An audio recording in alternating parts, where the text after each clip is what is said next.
Dios te bendiga. Te saluda el pastor Benjamín Martínez. Qué bueno que este tiempo me acompañas para poder estar meditando en la palabra de Dios. Hoy lo vamos a hacer en el primer libro de Samuel, en el capítulo 4, del versículo 1 al versículo 11. Y como título, hermanos, este devocional lleva la advertencia de Dios. Te invito a que en este momento pongas una pausa y busques a Dios la guía y que el Espíritu Santo nos ilumine a través de su palabra para poder, hermanos, recibirla de parte de Dios a nuestros corazones. Bien, hermanos, pues si ya lo hiciste así, pues entonces vamos a estar meditando en la palabra de nuestro Dios. La palabra de Dios dice así: un día los israelitas salieron a pelear contra los filisteos y acamparon en Ebenezer. Los filisteos, por su parte, acamparon en Efec y se organizaron por la batalla. Comenzó el combate y los filisteos derrotaron a los israelitas, matando como a 4,000 de ellos. Cuando el resto del ejército israelita regresó al campamento, los jefes de pueblo se preguntaban: ¿por qué dejó Dios que los filisteos nos derrotaran? Vamos a Silo a traer el cofre del pacto. Así Dios salvará de nuestros enemigos. Entonces el pueblo mandó traer de Silo el cofre del pacto, donde el Dios Todopoderoso reina entre los querubines. Los hijos de Eli, Ofni y Finés venían acompañándolo. Cuando el cofre del pacto llegó al campamento israelita, todo el pueblo gritó tan fuerte que hasta la tierra tembló. Al oír los gritos, los filisteos se preguntaban: ¿por qué hacen tanto escándalo esos israelitas? Cuando los filisteos se enteraron de que los israelitas habían traído el cofre del pacto de Dios a su campamento, les dio mucho miedo y algunos decían: estamos perdidos. Dios ha llegado al campamento israelita. Esto nunca nos había pasado. Nadie podrá salvarnos de ese Dios tan poderoso. Es el Dios que destruyó en el desierto a los egipcios con toda clase de terribles castigos. Y otros gritaban: filisteos, no se desanimen, sean valientes. De lo contrario, los israelitas dejarán de servirnos y nosotros pasaremos a ser sus esclavos. Peleen como hombres. Los filisteos pelearon contra los israelitas y los derrotaron. La matanza fue muy grande, pues mataron a 30,000 soldados israelitas y el resto del ejército huyó a sus casas. Además, los filisteos capturaron el cofre del pacto de Dios y mataron a Ofni y a Finés, hijos de Eli. Muy bien, hermanos, pues vamos a estar meditando en la palabra de Dios. Primero vemos, hermanos, aquí una actitud que el pueblo de Israel tomó llevando el arca a la guerra. Esto, hermanos, fue el comienzo y el fin de una guerra. Y también los resultados, hermanos, reflejan la voluntad de Dios. Hermanos, los filisteos atacan a Israel y los derrotan después de herir a cerca de 4,000 hombres. Y lejos de examinarse delante de Dios y de arrepentirse de sus pecados ante la derrota, los ancianos de Israel culpan a Dios por los resultados desfavorables de la guerra. Y ellos, hermanos, comienzan a sugerir que al traer el arca a la batalla, podían ellos estar convencidos de que simplemente eso les garantizaría la victoria que obtendrían. El arca del pacto, hermanos, simboliza la presencia de Dios, y ellos pensaron que con el arca de Dios vendría a la batalla y les ayudaría automáticamente a Israel, concediéndoles, hermanos, la victoria. pero más que creer en Dios, hermanos, y creer en Él de manera personal, solamente comenzaron a creer en el símbolo de Dios, y esto no es otra cosa que idolatría. Como muchos hermanos que quizás espero no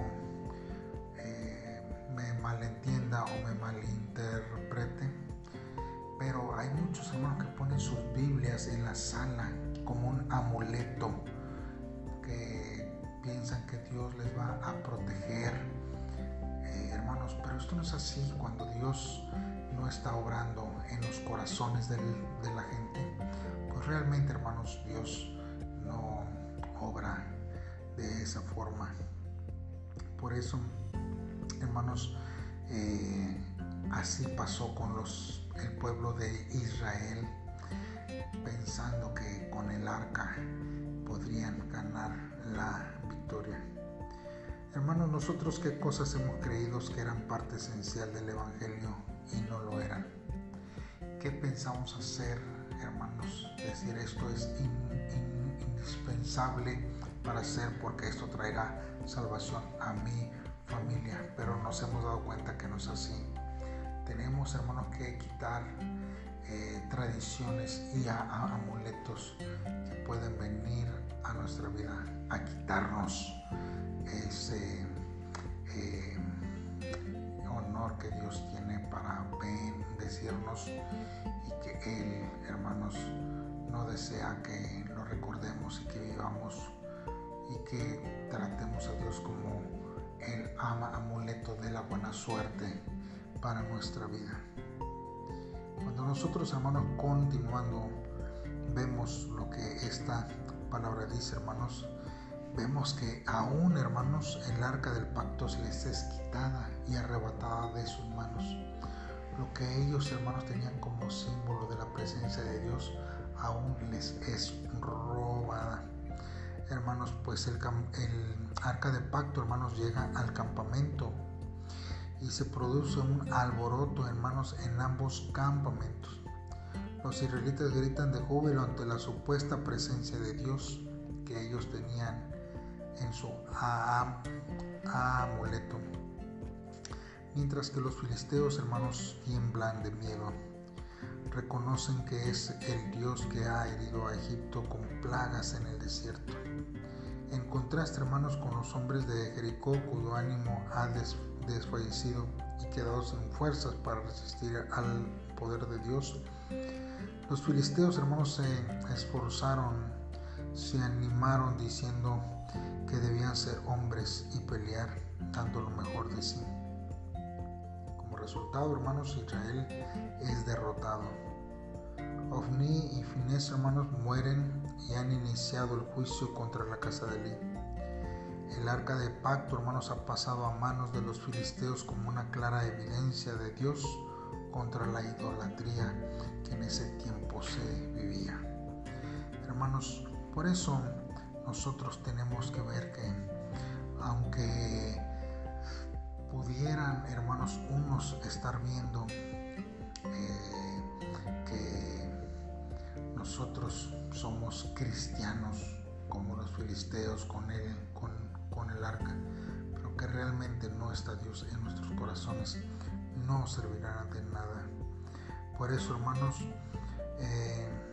nosotros debemos de esperar que Dios puede responder de una manera diferente a lo que nosotros esperamos, porque quizás no es la voluntad de Dios lo que estamos haciendo, lo que estamos planeando.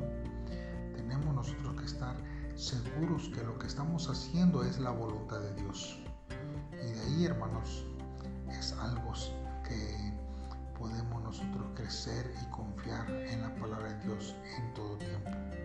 Busquemos a Dios con todo nuestro corazón y que podamos nosotros ver la mano de Dios obrando sobre nuestras vidas. Hagamos esta oración. Padre, en esta hora nos acercamos delante de ti, Señor.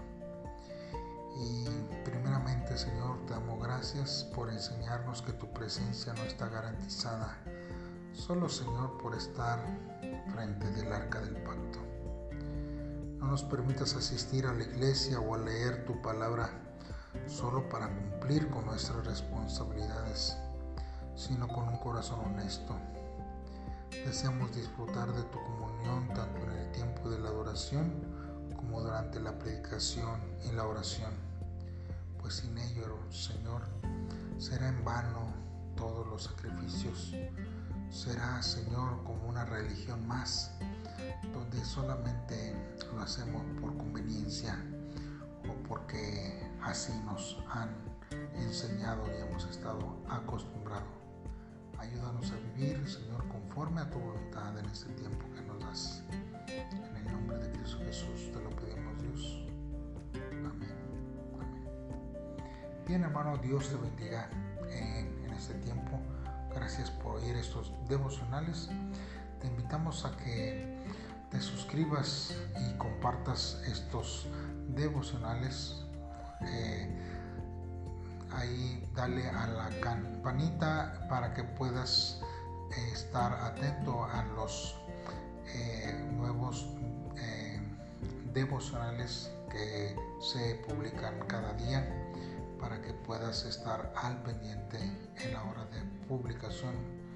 Y coméntanos qué te ha parecido y cómo Dios ha hablado a tu vida. Dios te bendiga, saludos y bendiciones.